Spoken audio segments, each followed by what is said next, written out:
السلام عليكم ورحمة الله وبركاته.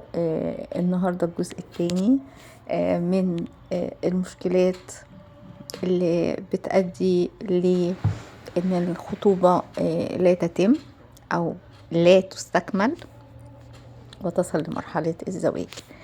النهاردة هتكلم عن حاجة، وهي شخصية الزوج المستقبلي. شخصية الزوج هنا أو العريس اللي جاي بيتوقف عليه حاجات كثيرة جدا. هل هو صاحب قرار ولا مسلوب الإرادة؟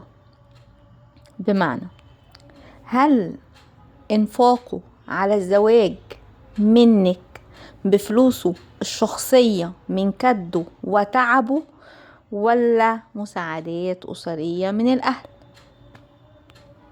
هتقولي طب ايه لازمته، ايه فايدته؟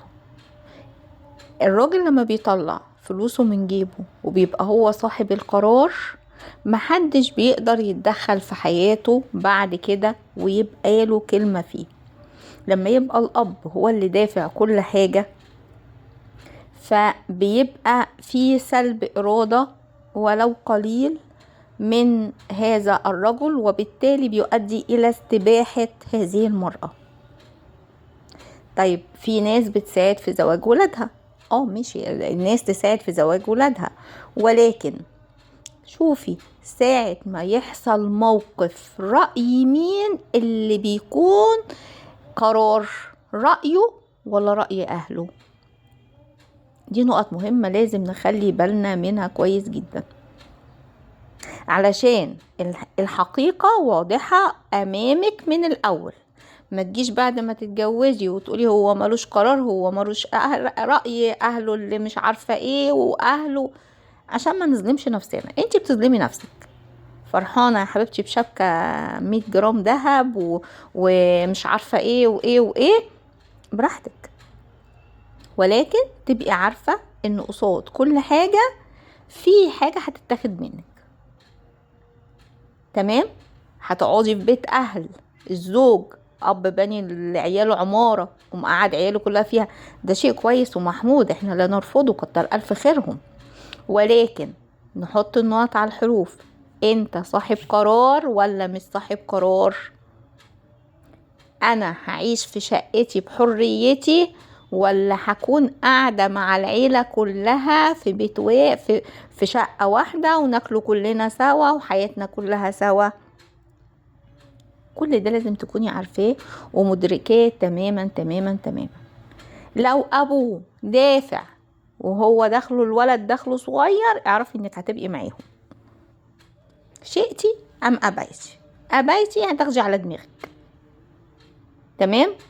انا هنا مش بحط سوء النية لأهل الزوج دول، وإنه ممكن يكونوا ناس كويسين، ولكن أنا قضية مش قضية كويسين أو مش كويسين، قضية هل هو عنده قوامة لحمايتي واتخاذ قرار ولا لأ.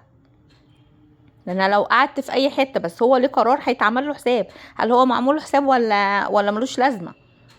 اخوه الكبير بيتحكم، ابوه بيتحكم، اخته بتتحكم، امه بتتحكم، وكل ده على فكرة يا جماعة بيبقى ليه شاهد في الخطوبة، ما تنكريهاش، تعمليش نفسك مش اخده بالك.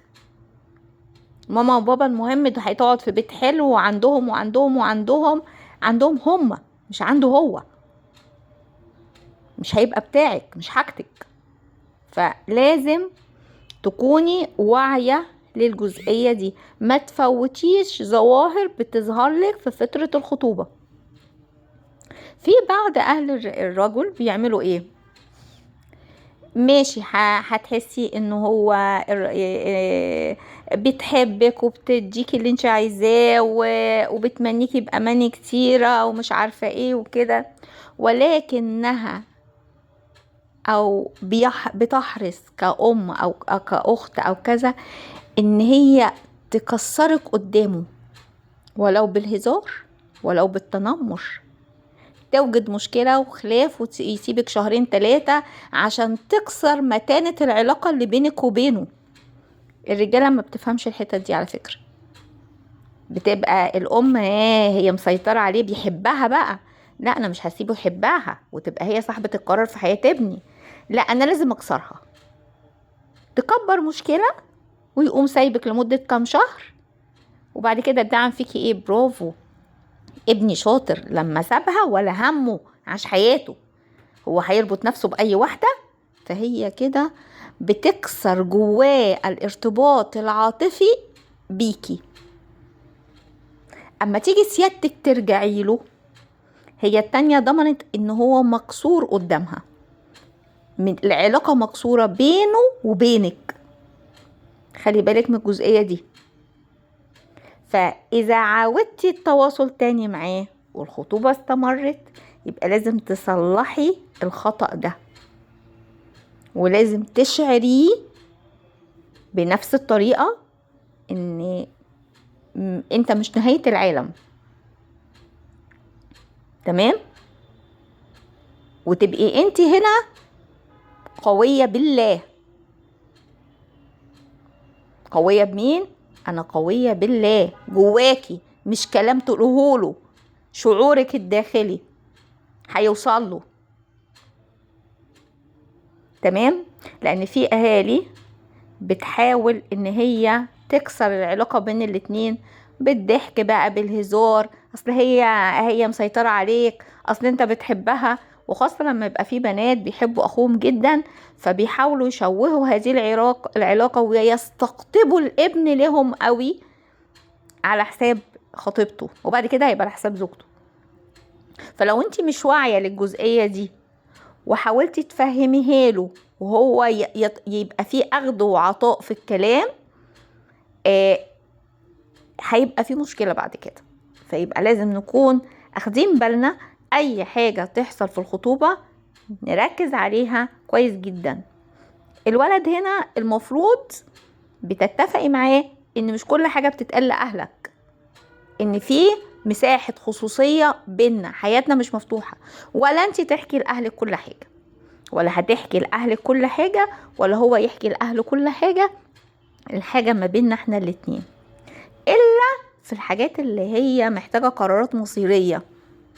مشكلات الخيبة بين الخطيب وخطيبته دي بينكم انتوا الاتنين عيشوها، لكن لما تبقى حاجات مصيرية وسلوكيات مصيرية، شفتيه بيشرب حاجة، شفتيه بيعمل حاجة غلط، شفتيه على علاقات في النت، شفتيه مش عارفة ايه، يعني ما تعدهاش، لان انت هتعيشي فيها بعد كده. علاقة متجاوزة شوية مع بنت خالته مع بنت عمته، هزار، مد ايد، الحاجات الحلوة دي اللي فيها عشم اكتر من اللازم، تنبهيه. مش معنى كده انك تزهري غيرة، ولكن انت تحب ان ابن عمتي يعمل معايا كده، ما عنديش مشكلة، انت اعمل مع بنت عمتك تعمل معاك كده، بنت خالتك تعمل معاك كده، وانا كمان ابن خالتي وابن عمتي يعملوا معايا كده. هل انت تحب كده؟ لا، ما حدش يعمل معاكي كده، وانت كمان ما تعملش كده. هنبدأ نحط النقط على الحروف في المعاملات. خلي بالك، لسانه طويل على امه هيكون لسانه طويل عليكي، بيسخر من اهله هيسخر عليكي، بل هم وهو هيجتمعوا عليكي. خلي بالك كويس جدا، ما تفوتيش حاجات بسيطة، لأنها في النهاية بتؤدي إلى نتائج كارثية. شكرا جزيلا.